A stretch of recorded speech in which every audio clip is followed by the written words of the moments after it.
Most people waste days, if not weeks, every single year trying to find stuff they've misplaced, make sense of the chaos around them, or just try to actually get on through the mess in their lives. And my guest today has created a career out of helping people to sort out that mess, to create a more simple lifestyle, to break through barriers such as money and productivity by creating organization around everything they do.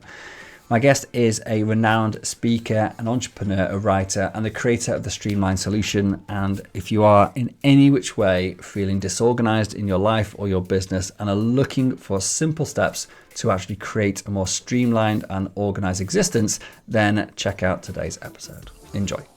So the question is this: how do entrepreneurs like us who don't have an endless supply of cash, how do we leverage the best apps, virtual assistants, automation tools and systems to scale our businesses, increase our profits and have more time to do what we love to do each day?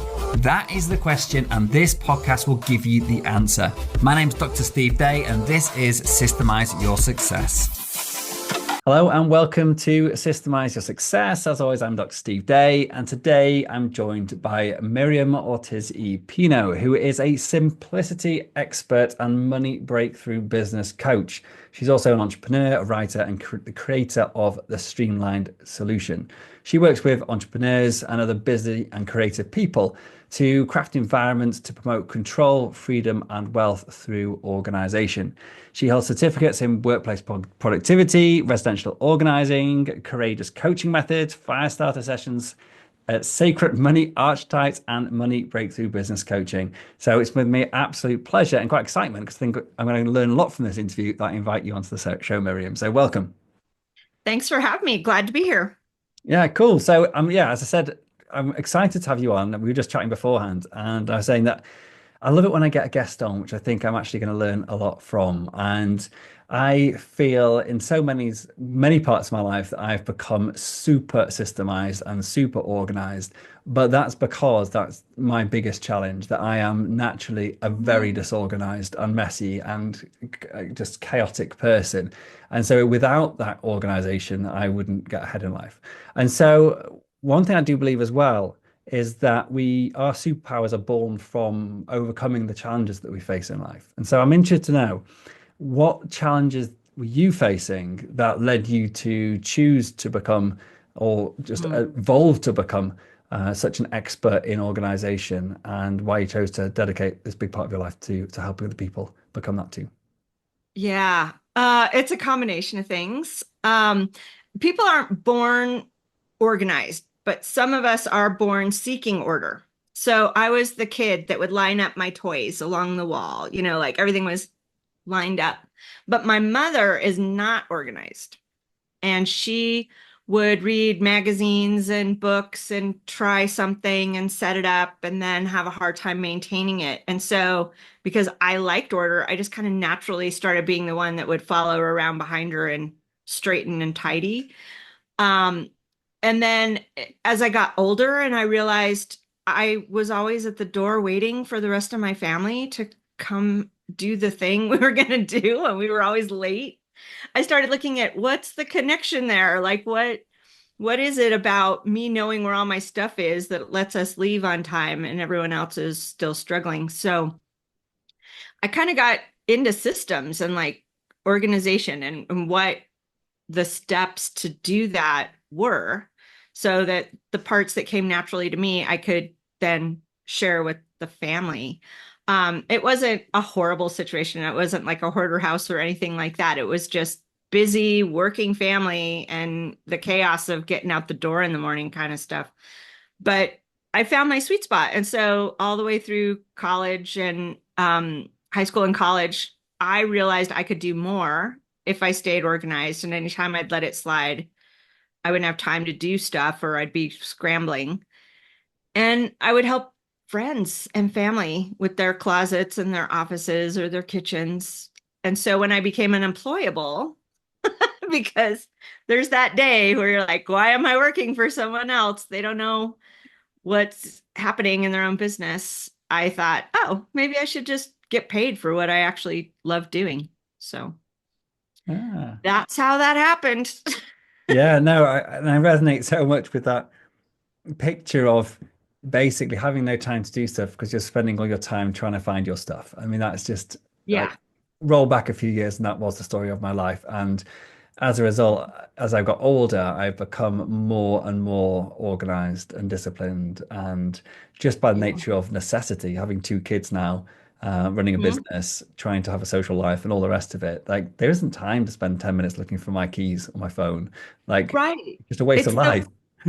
it's like the weird paradox. Like you feel like you're footloose and fancy free and it's fine and it's not doing anything. And it's like eating away minutes or hours every day that you could be actually having fun with the things you need to have the fun with.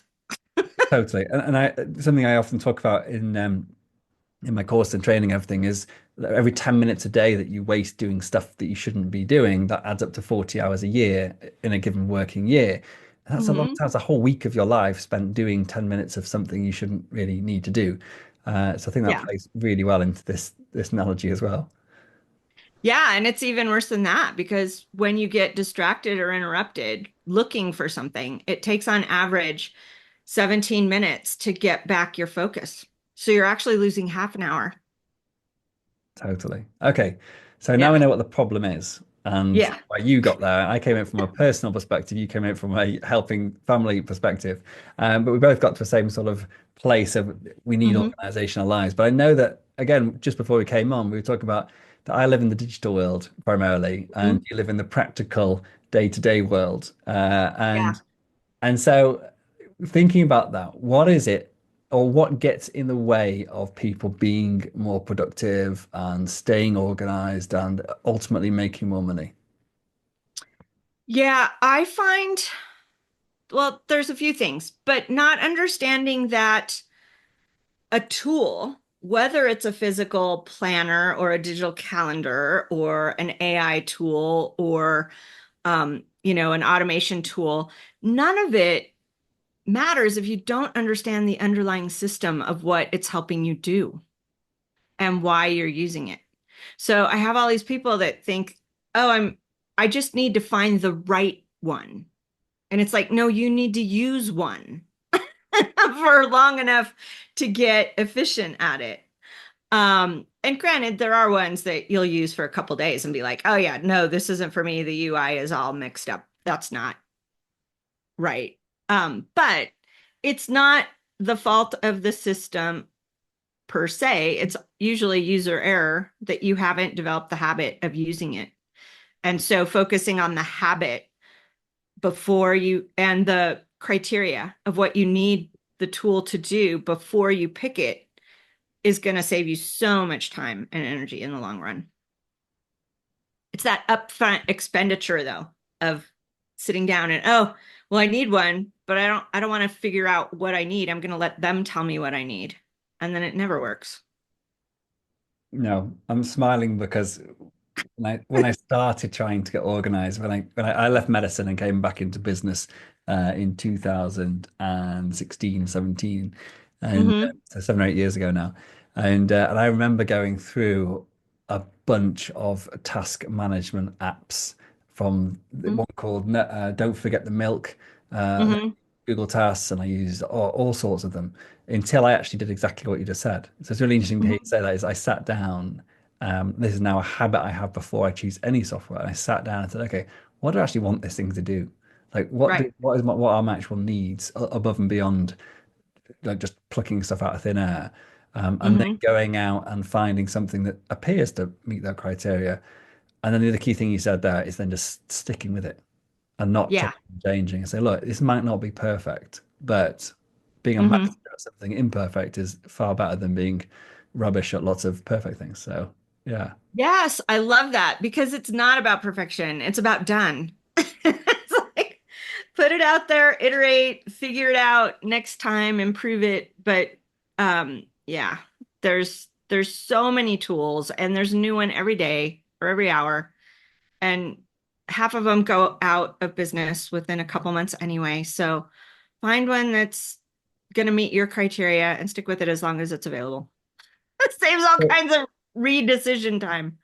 totally. So on like a practical perspective, then, like, What Mhm. types of things, habits do you encourage people to do? Like, if I feel like real life examples, like roll Mhm. back a few years and I lost everything all the time and felt really disorganized, terrible calendar management.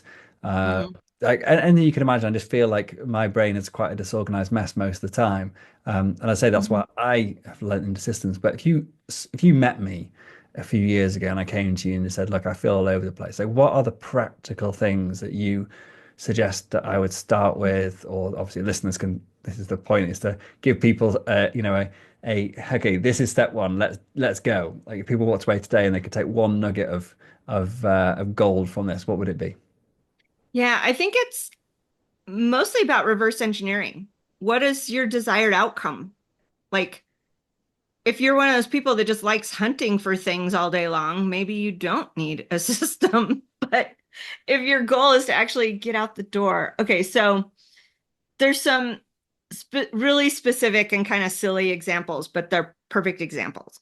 I once gave a presentation to a small business meeting, and the guy in the front row was wearing two different color socks.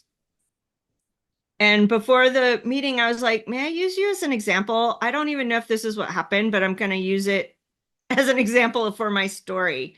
And he's like, I don't know, maybe, I guess. Okay. And I'm like, okay, and then there's this guy right here. He can't even get out the door with two regular socks. I don't know how long he spent hunting for his matching socks, but it was not successful. And people were like, oh, yeah. And the whole room was like, oh, I had to look for a shirt. Oh, I had to look for this. I couldn't find my keys. I had to do. So reverse engineer it. What is the goal of putting your laundry away? It's to be able to get dressed easily in the dark so you don't wake your spouse on your way out the door, right? Like, be able to grab things at a moment's notice.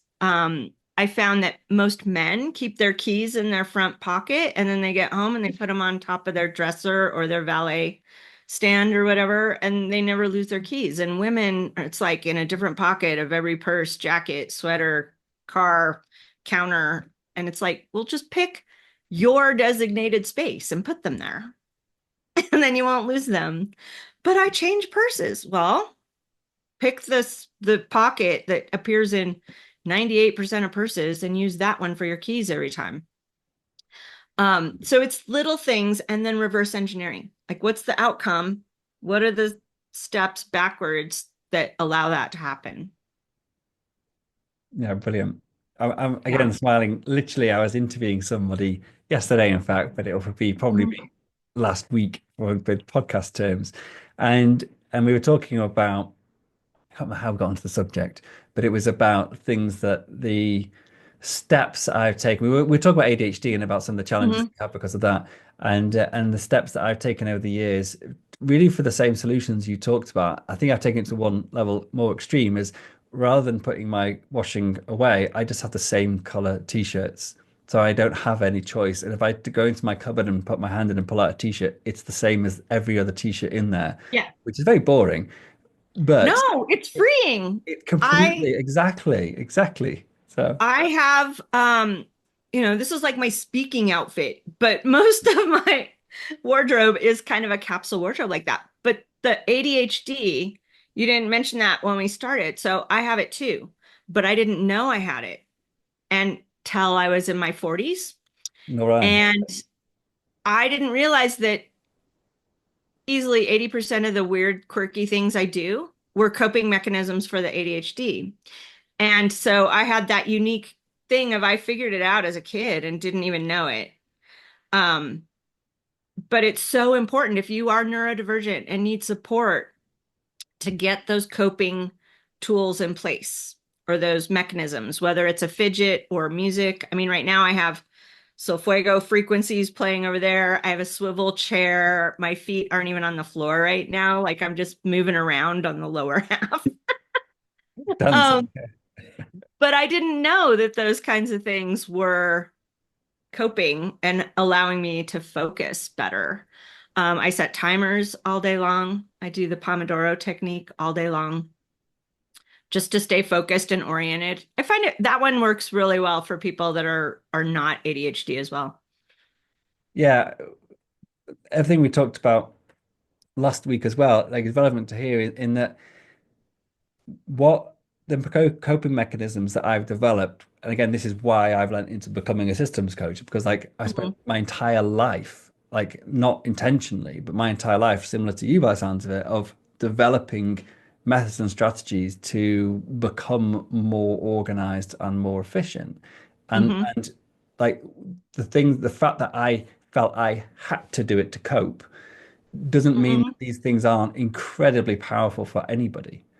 And that's the key is understanding Mhm. that like what we create, and as going back to my opening saying the superpowers that we generate or evolve as a Mhm. product of the challenges that we face through our lives, like those can be used like you do now to help anybody. It doesn't matter if they've got the same challenge that Mhm. you have. They may have a completely different set of challenges, but actually what you've learned is special and unique, and you've become an absolute expert at it because you've had a lifetime to develop it. Yeah. I mean, people are like, when did you start? I'm like, I feel like I was 4. I don't actually remember. It's been like my whole life lining things up. Ah, cool, cool. One thing I wanted to touch on because I know you talk about this on your website and other bits I've read about you, and it's the subject of money. And Mhm. the world, like it or not, is driven by money, and without money, we can't live a in inverted commas normal life in today's society. And so, where does the work that you do fit into creating a profitable profitable business? Yeah. So, it's kind of a weird, circuitous story, but basically, 2/3 of my clients call me because they have paperwork issues. And then all of the paperwork issues have to do with their money stuff. Like they don't know how to read a financial statement. We're really bad at money education in the United States. There's, all this paperwork piled up that's stuff they don't know and they're afraid of and they're avoiding. And so that was one aspect of it. And then as I was running my business and the internet was really changing with social media and stuff, I realized I wanted to take some advantage of that. So I got some business coaching from a woman that developed the sacred money archetypes. And I went through the program for myself. And then I don't know, about a year after I had done it for myself and I had doubled my income, I kind of was like, oh, there's another connection here to be made. And I realized that the archetypes, while they're focused about money, and the coach had always told me this, that they apply to everything in life, it took me a while to figure out how each of the archetypes was represented in people's clutter and the stuff that was in their way. And so I made that connection. And now I use the assessment tool with every one of my organizing clients. And I can tell the moment I walk in what archetype they're going to be on their assessment because of how the clutter is showing up for them and the struggles they're having with it. So it comes down to how you do money is how you do everything. It'll show up in your stuff, the way you live, the things you pay attention to, your relationships, your health a lot of the time. And so I just found that fascinating. I mean, it's kind of anecdotal evidence, but it's really fascinating. What are the archetypes? Just quick, Um, there, if now you I'm if on you the can. spot Yeah. and I have Sorry. only had half a cup of coffee. Okay. We have ruler, maverick, alchemist, nurturer, connector, celebrity, romantic. Cool. I've never heard of them. So Yeah. I'm gonna go and do some digging. Okay, cool. Yeah. And They're and pretty so, cool. pardon? They're pretty cool. Yeah. No, I love these because often you end up with different assessment models like this as well. You can often see yourself in a few different ones, but there's always something. It's like, oh my gosh, there's me. Like it's Yeah, and my mom's a psychologist, so for years I was like the guinea pig. Every time she had to learn a new tool, I was thrown under the bus with that one. And most of them I was like, that's kind of me. Or I'd score like very even or way on the sides, but opposites. And it was always like, yeah, it's kind of me. I did this one, I'm like, this one actually makes sense. Like I feel this one. it's a little different because you're not just one thing. You're a combination of three.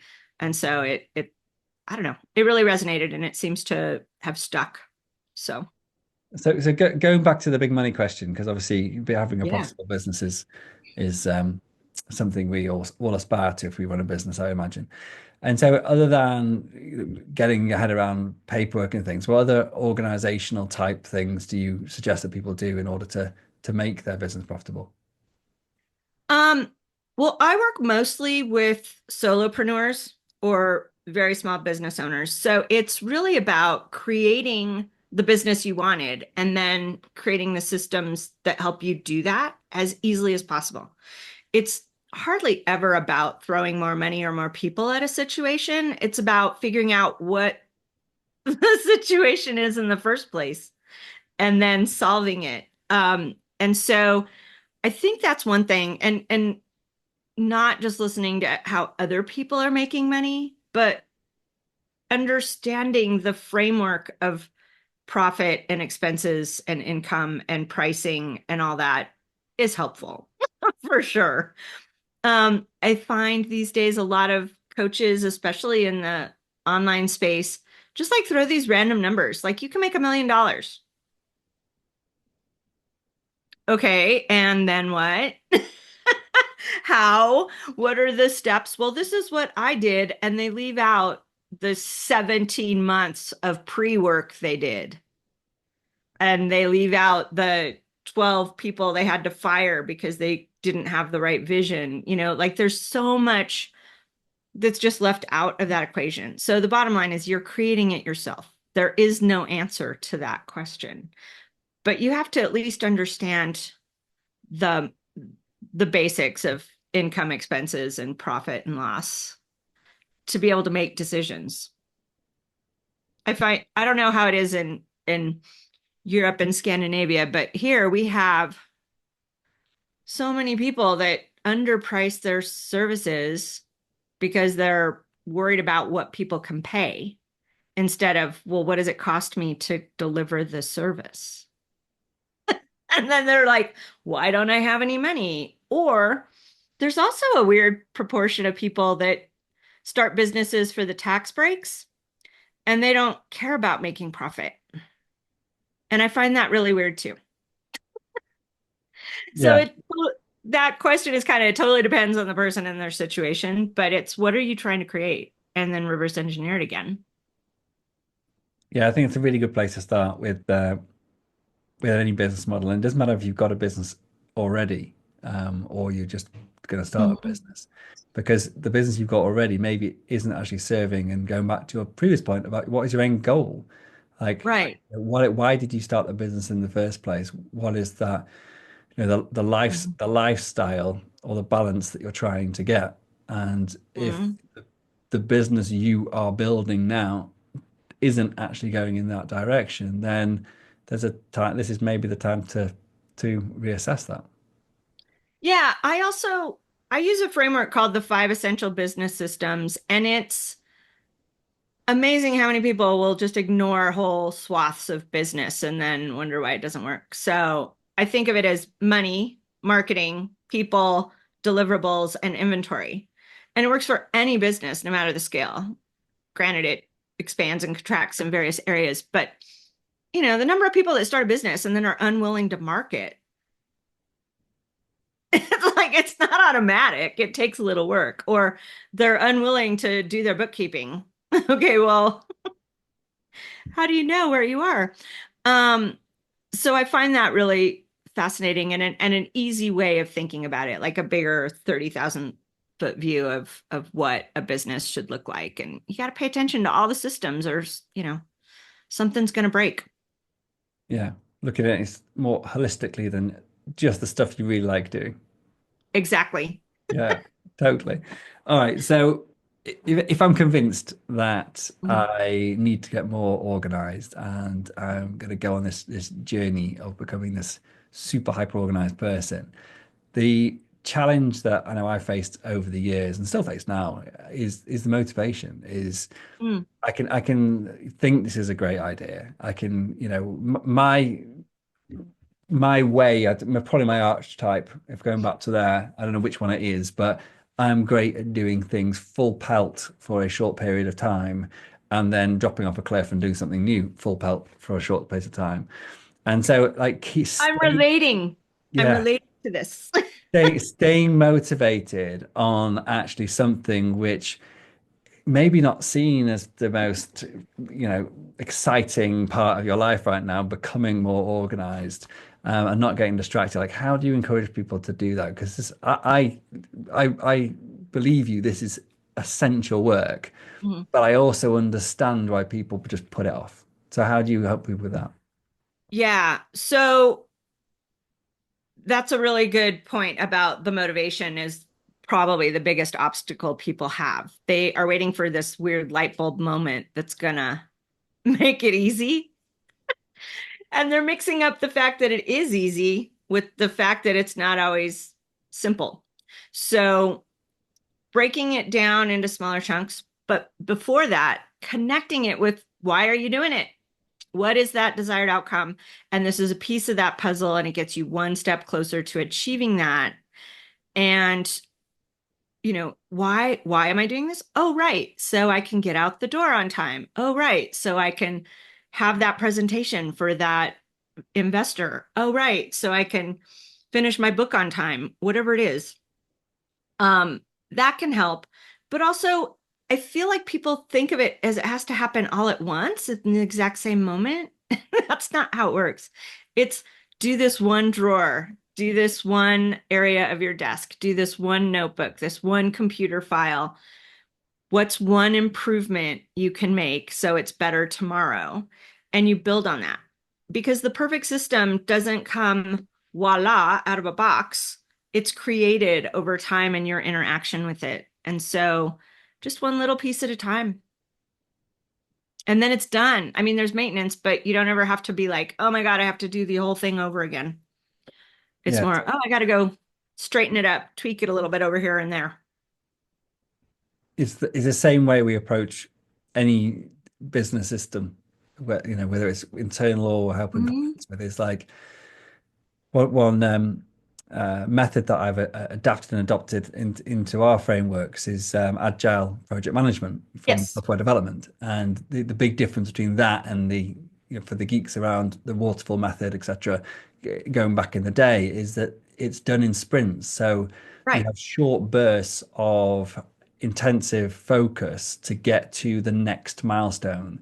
And then Hmm. if you then have to go and do something else for a while, it's okay because you got to a milestone that provided value. And I think that to me sounds really similar to what you're describing is Yeah. breaking it down into deliverables. And whether it's like, say, you've got a big cupboard, 20 drawers in, don't try and do them all in one go. Do one at a Right. time. And each one is adding Right. that little bit more value to the problem. Yeah, it's very similar to Agile. It's sequential focus. Do this, do that, revisit down the road, take it to the next step. But yeah, it's all about the incremental improvements. Cool. And so now I'm on this journey Yeah. and I've decided organization's great. I've got my money stuff in order. I've got my motivation to keep me going with my organization. And my goal is, to get a better life balance. But I'm interested to know what does that mean to you? Because I know it's something that you also talk about. Yeah, I don't believe in balance.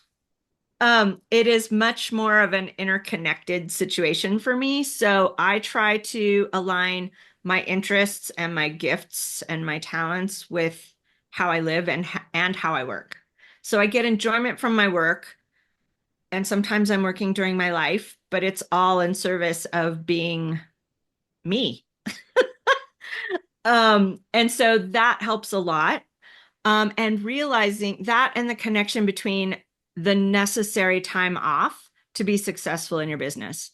If all you're doing is driving and striving, you're not going to look up often enough to be oriented about what's actually happening with that or what broke or is getting stressed that you need to figure out. And often it's your personal life.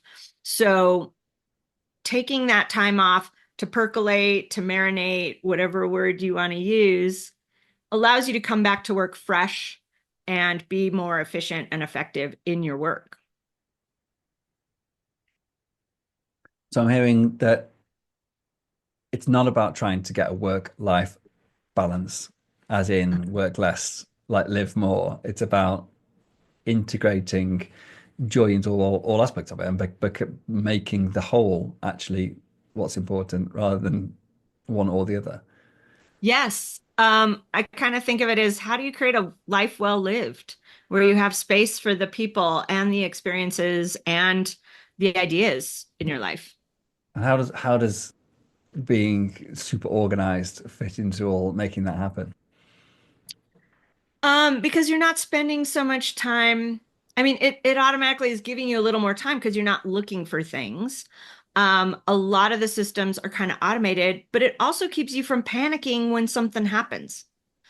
Um, if you are organized and you have systems set up, and let's say the kid breaks their leg, you got to run them to the hospital. You got to deal with that. They're home for a couple days, uncomfortable, interrupting you, whatever. Um, but you aren't ignoring your work. It's the pace of it has slowed down a little bit. You picked the most important things to work on for those few days. You still get to do the work. It's just not necessarily all at once because of the interruption. It is about knowing you can leave something to do something fun. I mean, just Monday, my cousin called and he was with his kid at the zoo near my house and was like, "Do you want to meet us for lunch? It's a Monday, it's a work day." I was kind of doing some administrative tasks, but I knew I could go to lunch and come back and just work a little bit later in the afternoon to get those done, or later in the week to pick up the few things I missed during that hour I went to lunch.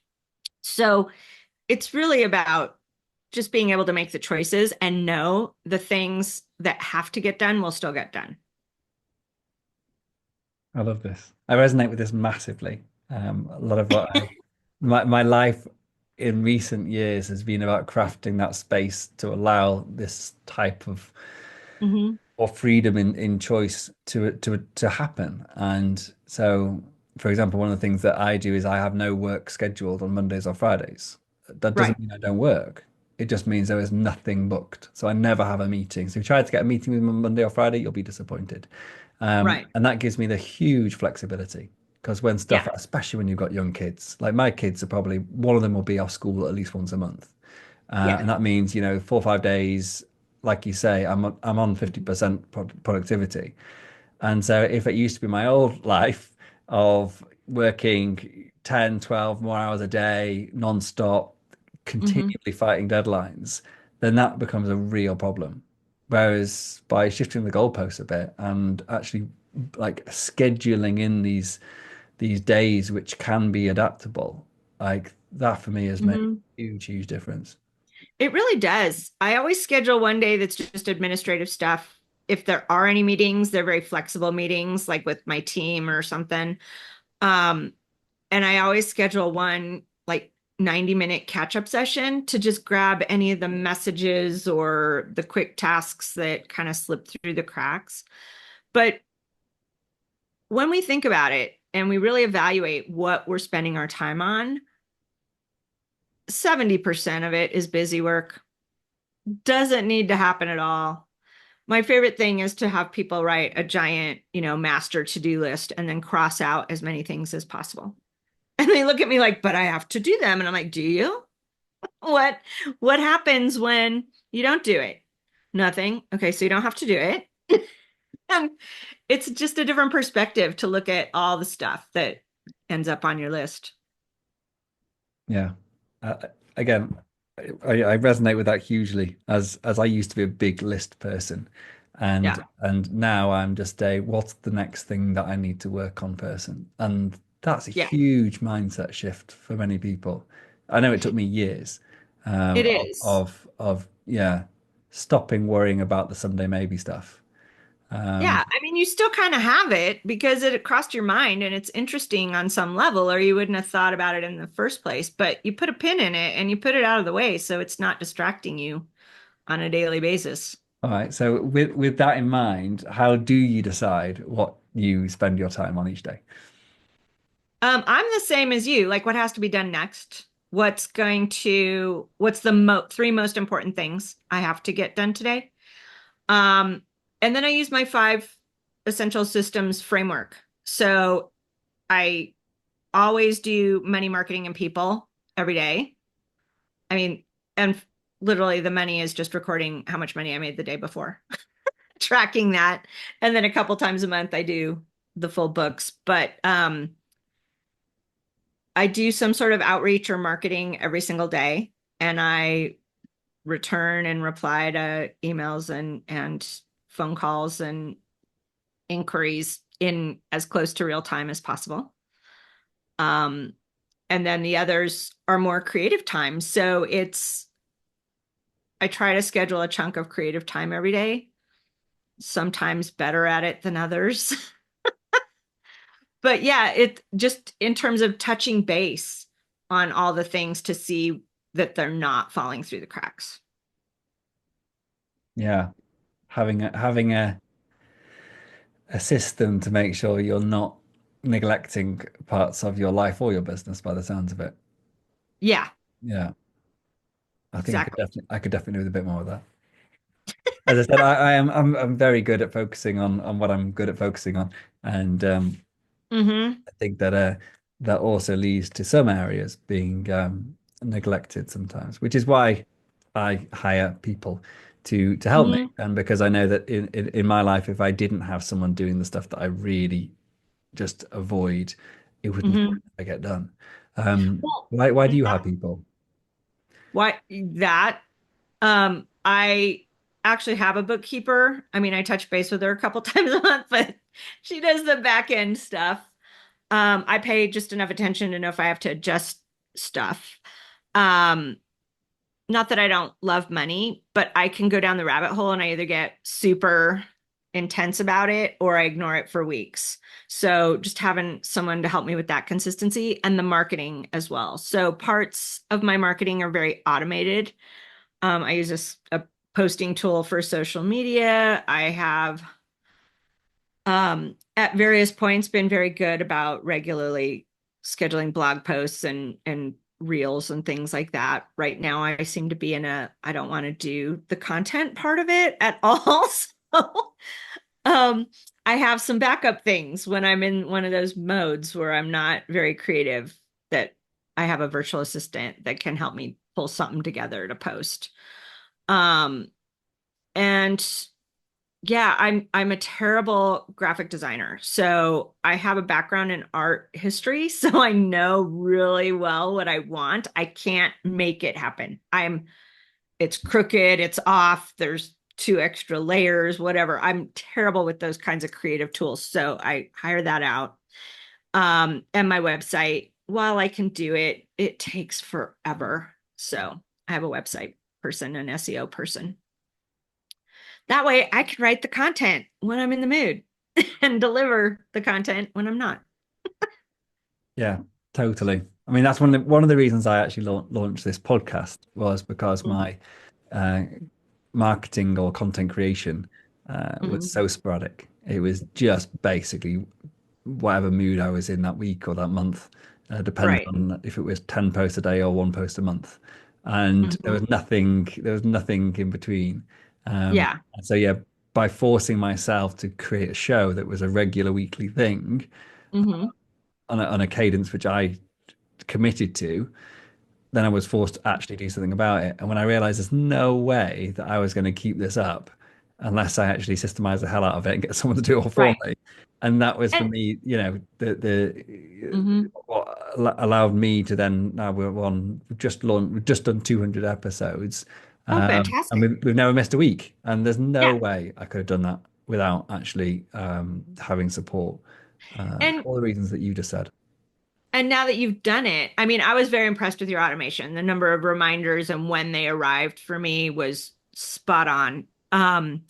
But once you have that system, it's so automated. You pretty much just sit down and say hello and start, and then it's done. But it took 200 episodes to figure it out. And I'm sure that you learn something new every few episodes. Yeah. Um, I mean, that Still, we're but talking about, sorry, carry on. it requires some setup and the iteration again. It's a perfect example. Podcasts, I think, Yeah. work for that. And just like, because the system now works really well, we're still developing it. Like, we literally just Right. built an automation guest, like how you got on here. I don't if Mhm. you came through we literally switched on about 2 weeks ago. So the new process is entirely Mhm. automated from guests applying to them. Actually, it's the first time I know anything about it is 10 minutes Yeah. before the show. I Right. have a summary which I then read and learn about you and what we're going to talk about, etc., etc. And but that is like iteration 54 or whatever of Right. the process. It started out with like Mhm. the simplest thing being given to somebody else to do, which for me it was like, can you just make sure that this raw episode goes to the auditor editor person who posts them, Mhm. and like without like on time, and that was it. And that was like Right. version one. And that's Yeah. what people don't see. Like going back to your comment earlier about, when you sign up for something as someone selling you this system's going to make £1 million, and what they don't tell you is, yeah, they spent like 15 years developing all the back end systems that allow them to flick a switch. Right. And it's about going right back to basics and saying, like, this is why I really want to speak to you about like what the first things people need to do, and like the simple first steps are, Yeah. in my opinion, like exactly why like your work is so important. Like the way you start, like you said, with solopreneurs and with micro business owners, because it's those people I believe that need that help to change the habits to Yes. get that. And so I'm totally behind what you do. And one of the things I wanted to discuss was like, what is the difference in your mind between a goal and a habit? Um, so a goal is something you're trying to achieve, some sort of milestone that gets you closer to your desired outcome, which is the aspirational thing you're actually trying to get out of participating with that goal. The habit is the behaviors that allow you to get that goal. So a habit is really a routine on steroids. It's gotten to the point where you don't have to think about it, so it saves you energy and it happens kind of automatically. So that might be sitting down and checking your email at the same time every day. It might be your podcast, sitting down for your interviews. It might be brushing your teeth. It might be the way you pull out of your driveway in your car. The steps you take to, you know, adjust your mirrors, put the seatbelt on and put your music on, whatever it is. You do it the same way every time and you don't even know you're doing it. So think about as many things in your business as you can that you can create that gets you to your goal. So does that make sense? Like the block of time you're using to work on your deliverable, that creative block of time can become a habit. I must sit down and do that stuff. But you have to, practice. Habits take practice. That means consistent repetition of doing it in the same way over and over. And then it allows you to reach your goals easier because you already are in the habit of sitting down. Now you just have to figure out what you're working on once you sit down. And then you get in the habit of figuring that out. And then you figure out the next habit. And then you save tons of time. Yeah. I was you just sparked something in me then when you were speaking, saying the habit of like creating content or whatever, or Mhm. like back in the day before I, like I said, started the podcast, my habit was, oh, I'm going to create some content now. That Right. was like the first thing that the habit was about, but there was no structure behind it. There wasn't enough Yeah. of a like you say, when there's a goal behind your habit as well, when you have like, what is the outcome that I want my habit to get towards, like, or Right. move towards, that's the key link, I think, like what you're saying. So Yeah. The yeah. goals require a set of tasks to reach it. And then the feeling you get from reaching that is the desired outcome. So that's where the motivation comes in, connecting it to that bigger, more abstract concept of why you're doing it. Cool. Okay. And so, other than what we've talked about thus far, other than thinking about the money aspects, thinking about the habits, getting Mhm. started with getting organized and staying motivated. What else is there that you feel is like the biggest challenges, the reasons that people get stuck, or what are the when people come to you as clients and they are disorganized, like why do people fail at getting this? Because the benefits to me are so clear, Mhm. but I know like it's so challenging for some people to actually see that. Like, how do you help people overcome those potential traps, or what are those potential traps? Um, well, it's hard to change someone's mind, their mental model, but I just point out what it's costing them.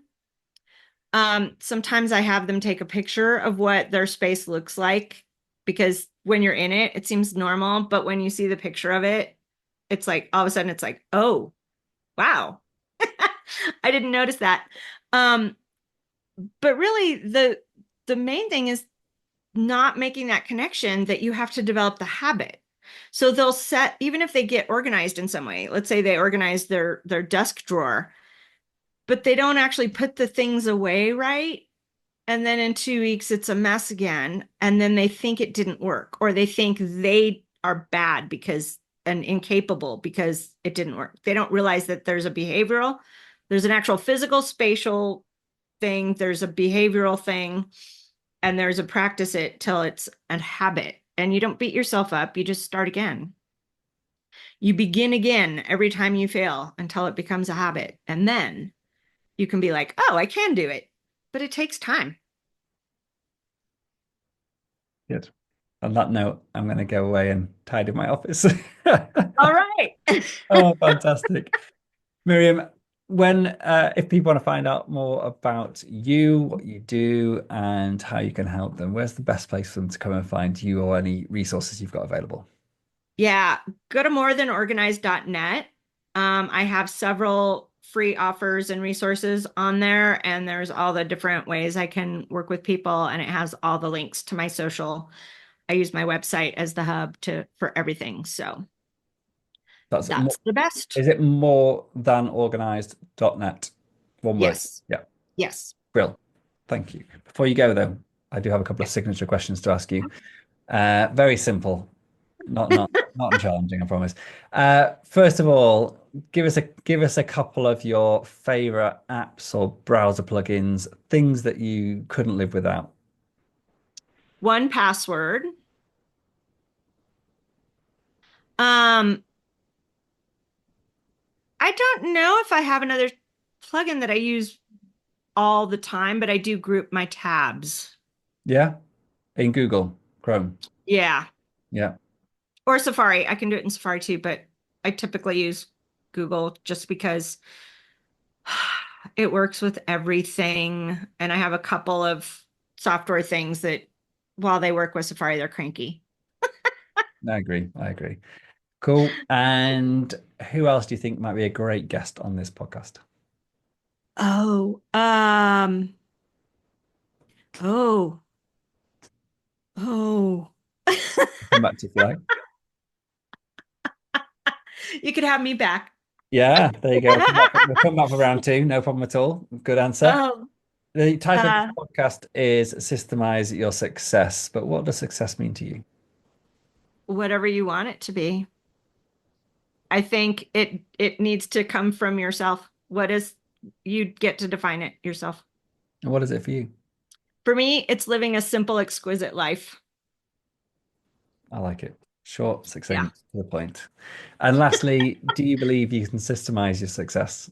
And why or why not? Yes, I do. Um, it and that one is not easy, but it is simple. It's consistency. Good. I Yeah. like it. Miriam, thank you so much for coming on today. I've really enjoyed this. As I thought, learned a lot. Really, really Yeah. nice chatting to you. I think we're how do I say, peas in a pod, coming from a very similar place, and it was a lot of fun. So thank you. Yeah, thank you. It was a great interview. Good questions. Cool. Take care. Thanks.